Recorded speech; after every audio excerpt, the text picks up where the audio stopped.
Olá, sejam todos muito bem-vindos, muito bem-vindas. Eu sou o Dr. Flávio Jambo, sou médico, pós-graduado em Geriatria e Medicina Intensiva. E aqui nesse canal eu te ensino como cuidar da pessoa idosa com o máximo de conhecimento e segurança. Hoje nós vamos falar um tema bastante interessante, assim como a maioria dos temas que eu falo aqui, né? Eu sempre abro mais ou menos os vídeos falando essa frase, mas certamente esse é um dos mais interessantes, porque eu vou mostrar, né, eu vou ensinar como lidar e como compreender a origem da teimosia nas pessoas idosas. Né? Eu não gosto desse termo, eu acho um termo muitas vezes até pejorativo, né, chamar de teimoso, chamar de turrão, né, a gente tem que sempre se colocar, ter muita empatia, se colocar no lugar do idoso e entender, né, o porquê das situações, das questões na qual muitas vezes se coloca contra, de forma contrária, entender o que está passando na cabeça do idoso, para que possamos lidar da melhor maneira com essa questão da teimosia. Grande parte, né, dessa teimosia que vem da população aí da melhor idade, né, vem do fato de muitas vezes eles não se entenderem com algumas restrições, com algumas limitações. Né? Hoje em dia, a gente consegue ver, né, consegue visualizar, né, a grande parte da população acima aí dos 60 anos, dos 65 anos, que já são considerados como idosos, né, no Brasil acima de 60 anos, com uma saúde, né, de uma pessoa, de um adulto aí de 40 anos, 30 e poucos anos, 40 anos. Então, dificilmente, esses ditos já classificados como idosos vão realmente se colocar numa condição, né, na qual precisam, né, porque eles devam ter uma atenção especial com relação à exposição de alguns riscos, né, eles têm que entender algumas limitações, né, que podem surgir com a avançada idade, né, como a diminuição aí da coordenação motora, muitas vezes a perda de força muscular, embora a gente sempre lute para que isso não ocorra, desde os idosos mais jovens, né, que estão entrando, né, na fase aí da senescência, né, acima dos 60 anos, sempre para que mantenham o mais tempo, né, de uma maneira mais diária possível as atividades básicas e os hábitos saudáveis. Né? Então a gente vê que essa população idosa, né, que já é classificada como idosa, não muitas vezes tem um grau de funcionalidade muito alto, né, e não se entendem com essa possível vulnerabilidade. Né? Embora a gente sabe, né, que eu sempre falo nos vídeos aqui, que faz parte do envelhecimento normal, que é a senescência. Né? A gente tem eu sempre faço um paralelo. Né? A gente tem a adolescência, que é a fase quando a gente sai da fase de criança, né, da fase entrando para a fase adulta, e temos a senescência, que é quando a gente sai da vida adulta, né, e entra realmente na fase aí da melhor idade. É muito interessante a gente observar, né, que poucos, né, de nós estamos preparados para lidar com os pais mais idosos, com os avós, com os tios. Né? Diferente do que acontece quando nos tornamos pais. Né? Quando existe um momento muito pontual, quando realmente existe, quando a esposa engravida, quando você que é mulher engravida, né, que você realmente, de uma hora para outra, você descobre que vai ser mãe. Então ou você pai. Então a tendência é você se preparar para esse momento. Né? Você compra livro, você vai na internet, você entra em blog, você começa a seguir alguns perfis aí de Instagram, né, dando dicas de como fazer a criança dormir, como fazer a criança se alimentar, de um crescimento mais saudável, né, com relação à educação, né, a gente se preocupa bastante com relação à abordagem mais visando aí o desenvolvimento intelectual da criança, diferentemente da fase da senescência. Né? Dificilmente, né, não existe esse ponto de ruptura, né? quando a pessoa, né, o adulto faz 60 anos para dizer assim, não, hoje já sou idoso, né, e para a família, para os filhos, falar, não, vamos nos preparar para entender e para cuidar, né, do nosso ente que hoje ficou idoso. Né? Geralmente é um contínuo, né? O idoso é um contínuo do adulto, do jovem. Né? Não existe esse ponto de ruptura.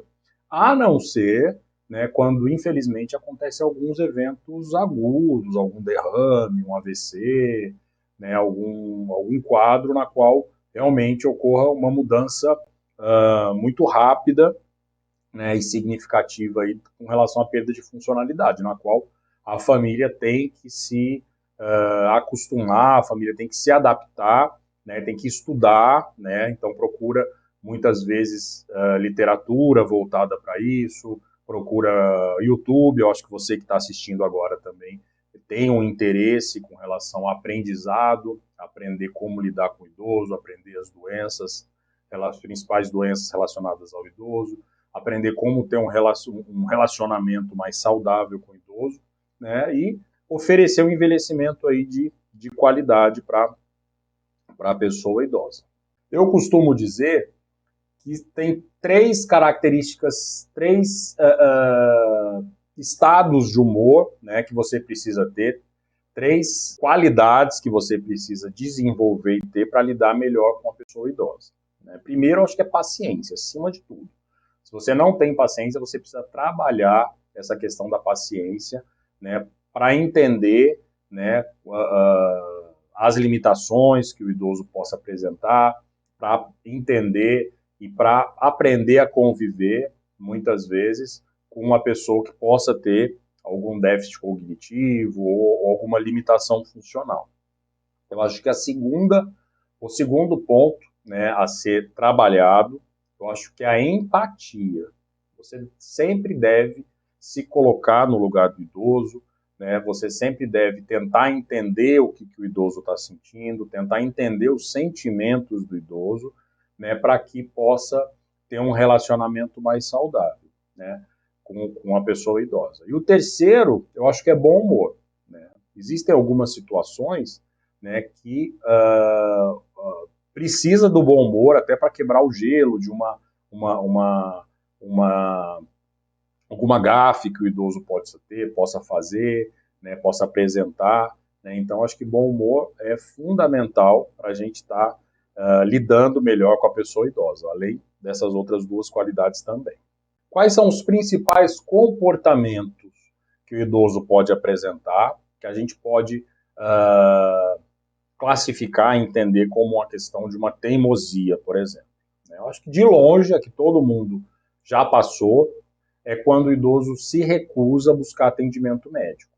Né? Então, essa eu acho que de longe é a principal característica, é o principal fato, né, que pode acontecer na pessoa idosa, né, que a gente pode perceber esse grau de teimosia. Né? Quando ele tem algum mal-estar, pode estar sentindo alguma coisa, se recusa a procurar um médico, se recusa a procurar um hospital, e quando procura, né, quando passa no hospital e faz ou numa consulta aí de rotina, né, que é muito importante que o idoso tenha o acompanhamento para fazer os exames periódicos, os exames de rotina, né, é com relação à adesão a medicamentos. Né.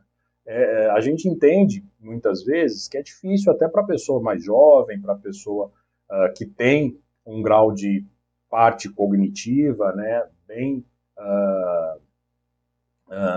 não tem nenhum transtorno cognitivo, entender muitas vezes por que vai se tomar um remédio sabendo, sem estar sentindo mal. Né? O caso de, por exemplo, paciente que tem pressão alta, paciente que tem diabetes, né? A gente, muitas vezes, para prescrever uma medicação dessa para uma pessoa mais jovem, a gente tem que explicar muito bem por que está tomando. Né? Porque como são doenças crônicas silenciosas, poucas pessoas têm esse discernimento de entender que está tomando uma medicação, um comprimido, todo dia, né, que muitas vezes até tem um custo mais alto, impacta no orçamento, sendo que ele não está tendo nenhuma queixa. Né? Diferente de tomar um remédio para dor de cabeça, por exemplo. Está com dor, toma um remédio, tem o objetivo de tratar a dor no momento. Então, essa relação é muito mais fácil de entender. Outro ponto também importante é com relação às dietas, né?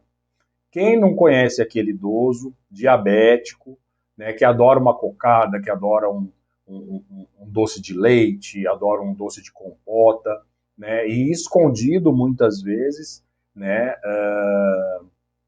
come, se alimenta aí, faz a ingestão desses doces, né.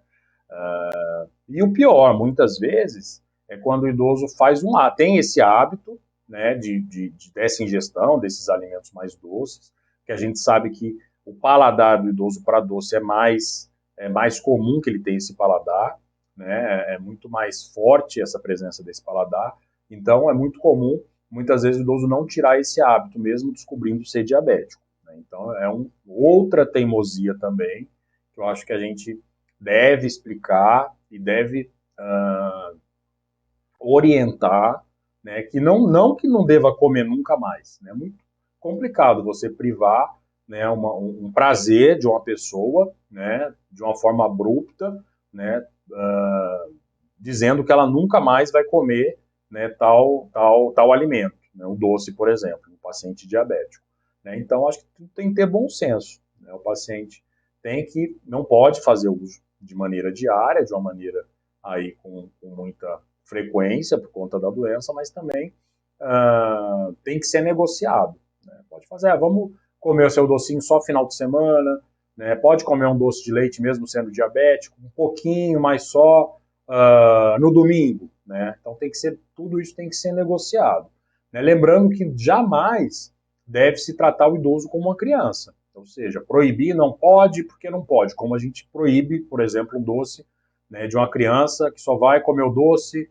depois que se alimentar, por exemplo. Não, o idoso a gente tem que entender que é um contínuo do adulto, como eu falei anteriormente, que tem todos as suas crenças, tem todos os seus sentimentos, né, tem toda a sua história que deve ser respeitada, né. Muitas vezes o idoso de hoje, né, foi aí o homem da casa, o grande patriarca, que determinava, que trazia dinheiro para casa, determinava o que ia comprar, quem ia fazer, o que ia estudar, né, e de uma hora para outra se vê nesse papel inverso, então fica muito mais difícil de lidar com essa situação. Então, a empatia é fundamental para que se tenha esse entendimento.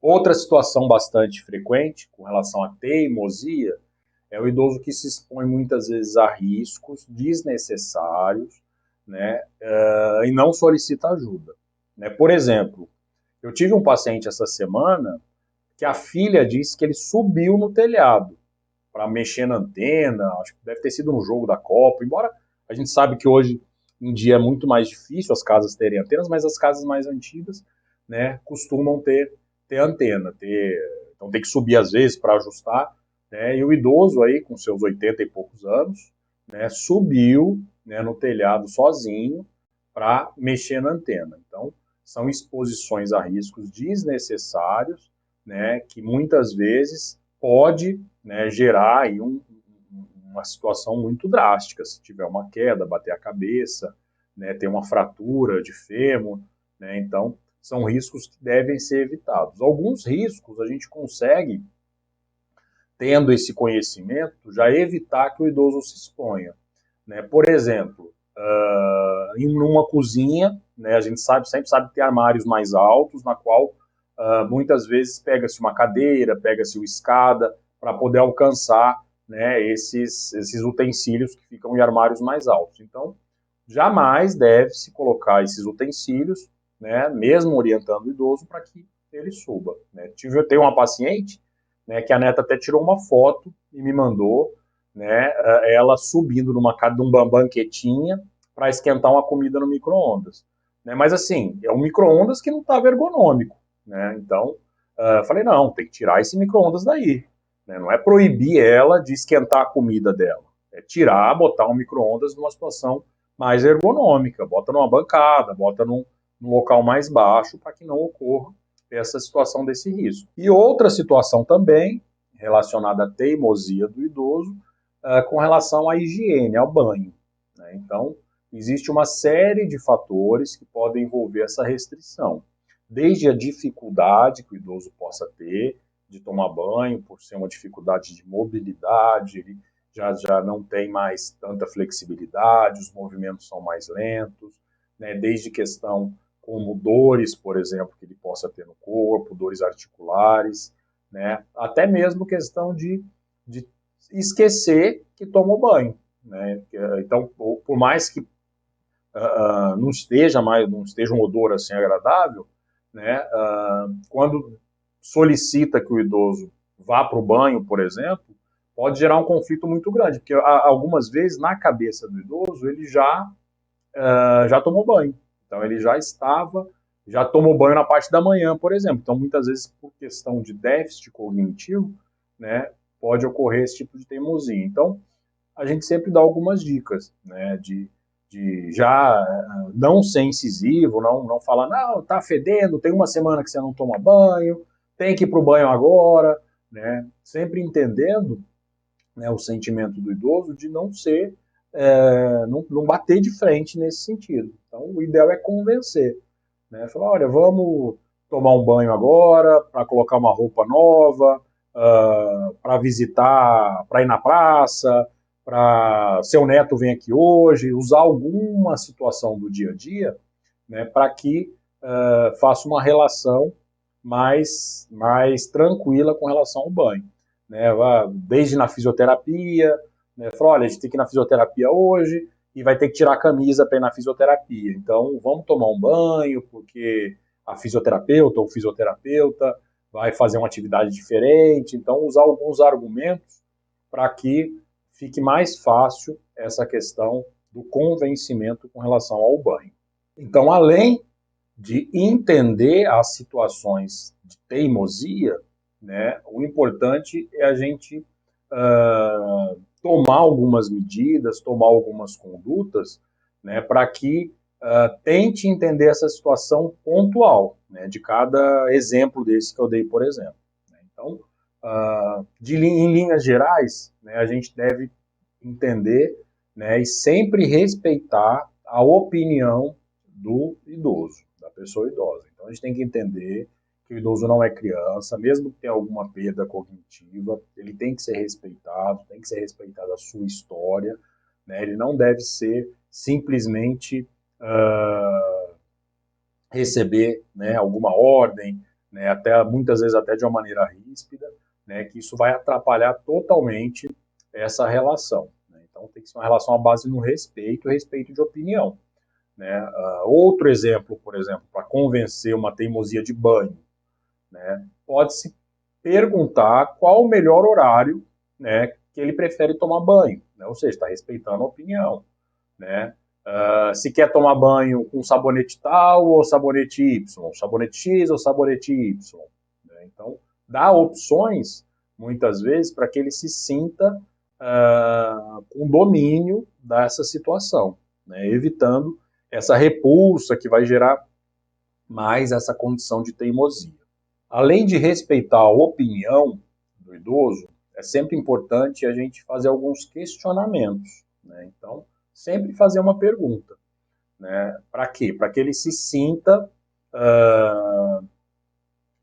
como participante da situação. Por exemplo, por que quando ele se nega a tomar banho?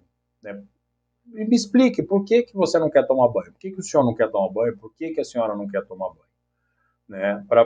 Além de respeitar a opinião, formular perguntas esperando respostas, essa resposta já vai fazer com que o próprio idoso reflita essa situação. Né? Então, questão, por exemplo, além do banho, a questão de medicamento. Né? Por que o senhor não quer tomar esse remédio que foi prescrito pelo médico?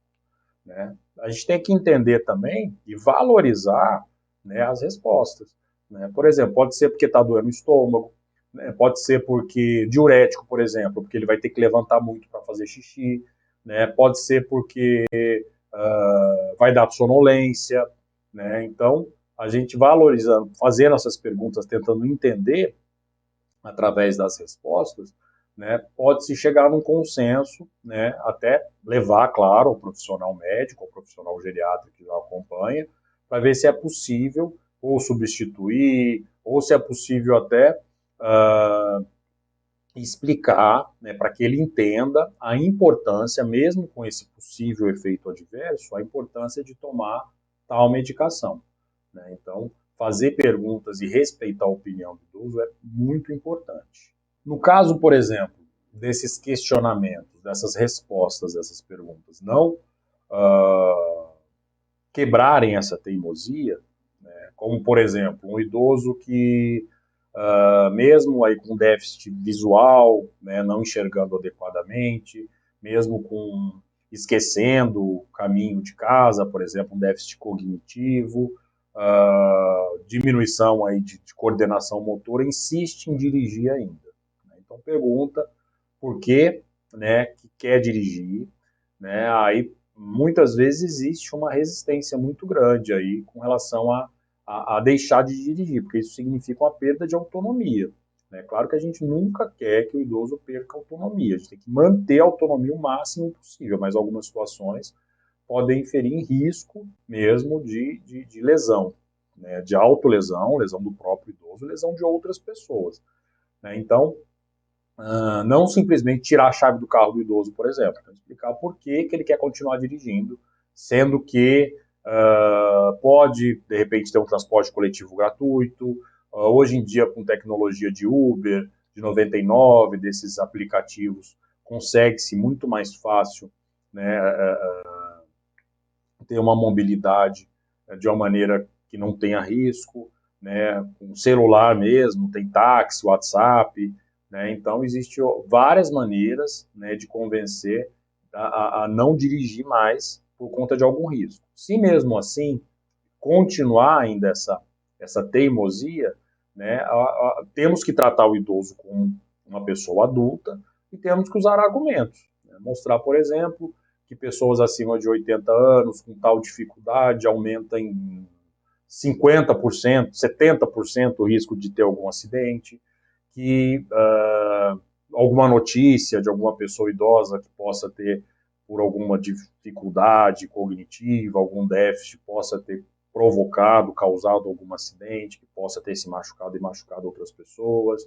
Então, cabe aí a argumentação com provas aí objetivas, né, de que você possa ter razão, que você tenha razão com relação a esse aconselhamento para não, né, que não dirija mais. Então, isso vale para qualquer, para quebra, né, de qualquer objeção aí com relação a essas situações que possam inferir em teimosia. Outra dica também é ter bastante empatia. Empatia é fundamental para que você possa ter um argumento mais convincente para quebrar essa teimosia do idoso. Então, empatia, você vai ouvir, você vai se colocar no lugar do idoso, você vai ouvir os argumentos, né, contra essa situação, com relação a medicamento, por exemplo, por que ele não quer tomar esse remédio, ou, melhor ainda, o exemplo do volante, né, do idoso dirigindo, né? Então você vai se colocar no lugar e falar, olha, eu sei que é muito ruim, você a vida inteira, mais de 60 anos, né, sempre dirigiu, sempre teve seu carro, sempre teve sua independência, mas infelizmente, com a limitação que o senhor está passando, está colocando em risco, eu sei que isso é muito ruim, vamos fazer uma experiência com carro, vamos fazer uma experiência aí com Uber, usando o transporte coletivo. Eu entendo perfeitamente o quão isso é ruim, né? Quanto significa perda, ou seja, você se colocando e sentindo realmente o que o paciente, o que o idoso está sentindo, torna-se muito mais fácil também, né? Além de respeitar a opinião, quando o idoso entende que a pessoa sabe o que ele está sentindo, né? Fica mais fácil dele assimilar essa situação nova, né? Com relação a esse exemplo que eu dei, né? Que é o automóvel, aí, quando o idoso para de dirigir. Outra dica também é sempre estar presente, né? O que é muito comum, né, é o idoso, às vezes, ter alguma atitude de teimosia, se recusar a fazer algumas coisas, se recusar a tomar medicamentos, se recusar a seguir uma dieta, né, por conta para chamar atenção. Então, aquele idoso que não tem, né, a presença permanente aí dos filhos, dos netos, às vezes mora sozinho, né, então realmente se coloca em situações de risco, né, se coloca em situações de subir no telhado, de querer fazer alguma obra, de pintar uma casa, alguma coisa, situações de risco para chamar atenção, né, para que muitas vezes os filhos, os netos possam olhar, né, e mostrar realmente mais, ele mostrar, se mostrar mais importante. Né? As pessoas vão diretamente, vão ter essa preocupação, a própria chamada de atenção com relação a algumas situações de teimosia faz, né, com que muitas vezes ele se sinta mais valorizado. Né? Então, é muito frequente esse tipo de situação. Então, é uma maneira sempre estar presente para evitar essas questões de teimosias. Então, mesmo que não seja todo dia, né, pelo menos aí uma vez por semana, tirar um tempo, né, vai, fica um tempo, toma um café, toma um chá, né, faz alguma atividade, né, fique mais disponível, né, tanto no telefone. Hoje em dia a gente tem muita tecnologia, né, e os idosos de hoje estão cada vez mais conectados. Né, então, hoje em dia a gente consegue conversar com a família toda, né, pelo FaceTime, pelo WhatsApp, por chamada de vídeo, né, e essa é uma maneira de estar presente também. Né, então a gente tem que valorizar muito até essa forma de comunicação. Né. Eu tinha no hospital uma paciente que ela tinha um tablet, ela tinha 93 anos e era super conectada. Né, e era uma senhora japonesa, então ela tinha família também no Japão, que ela tinha esse tablet e eventualmente ela conversava por chamada de vídeo também. Né, então existe essa tecnologia para dar essa proximidade. Né, então esse tipo de presença também é fundamental para que não ocorra essas situações de teimosia relacionadas aí a alguma maneira, alguma situação para se chamar a atenção, né, utilizando dessas artimanhas. Então essas são algumas dicas, né, para a gente tentar lidar melhor com relação a essa teimosia. Vou repetir aqui que eu não gosto dessa palavra teimosia. Né, eu acho que a gente tem que respeitar o idoso como indivíduo, respeitar ele como um cidadão que tem vontade, que tem desejos, né, que tem a sua história, né, e entender o porquê existe essa negativa. É melhor a gente falar assim, de algumas situações que a gente sabe que para promover bem-estar e qualidade de vida. Né? Então, a gente entendendo o porquê dessas situações ocorrerem, né, e como a gente pode fazer com que diminua a chance, né, de valorizar essas questões, sempre respeitando, ouvindo, tendo empatia, perguntando, entendendo, né, isso é fundamental, né, para que se tenha esse respeito. Acho que a palavra-chave, né, é o respeito. Por isso que eu não gosto dessa palavra teimosia, porque é um pouco pejorativa. Né? Então a gente tem que respeitar as opiniões, entender e convencer, né, de uma maneira objetiva, né, o porquê não é a atitude mais correta, né, a atitude mais certa para esse momento, né, como eu citei anteriormente. Tá bom? Então é isso que eu queria falar, esse é o recado que eu queria falar para vocês hoje. Né?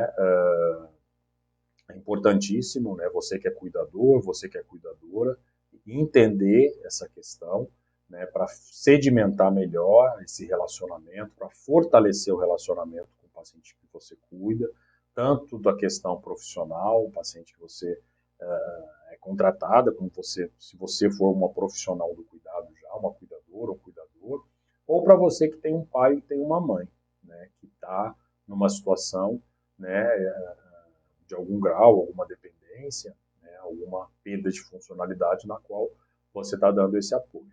Né? Então, voltando a falar, eu acho que é importante que todos nós que lidamos com o idoso, né, ou de uma maneira que o destino, por exemplo, uma missão que teve, que o destino caiu de um tio, uma tia, você tem que cuidar, né, mas que você se prepare, né, você esteja preparado para fazer esse cuidado, né, de uma maneira mais profissional, né, para quem é profissional, e até mesmo para quem está cuidando de um familiar, né, para oferecer o melhor cuidado possível para a pessoa idosa. Né. Na minha experiência, eu vejo diariamente a diferença que faz, né, um cuidador capacitado, né, tanto cuidador familiar quanto formal, de um cuidador, muitas vezes, que não tem preparo, né, que às vezes lida de uma maneira com agressividade, numa situação de teimosia, né, numa situação que quer impor, né, alguma coisa à sua vontade, não respeitando a opinião do idoso. Isso não só com relação ao tema da aula de hoje, né, mas com relação a vários outros temas, até de cuidado mesmo, propriamente dito, de banho, de higiene, né, de administração de medicamento, né, até mesmo com relação à observação, né, das situações do dia a dia. Né? É o que eu sempre falo, que o cuidador ele tem que ser um sentinela. Ele tem que estar sempre voltado e focado para observar que o idoso está, o que está acontecendo com o organismo do idoso e saber diferenciar no dia a dia o que realmente é uma questão de um envelhecimento fisiológico normal, né, que é a senescência, do que possa de repente ser algum sinal de que tem alguma coisa errada e valorizar o que está errado para poder levar o profissional de saúde, seja ele clínico geral, geriatra, enfermeiro, fisioterapeuta, né, para que se faça aí o diagnóstico, né, e a correção do que pode estar acontecendo, tá bom? Então é isso que recado que eu queria falar para vocês. Quem não me segue ainda no canal, já aproveita e já começa a seguir para não perder mais aí algumas dicas, essas aulas. Quem acha interessante esse tema, acha que alguém vai aproveitar, que possa estar passando por isso, já compartilha, já manda aí para a pessoa, né? E vejo vocês aí no próximo vídeo, tá bom? Então, até o próximo.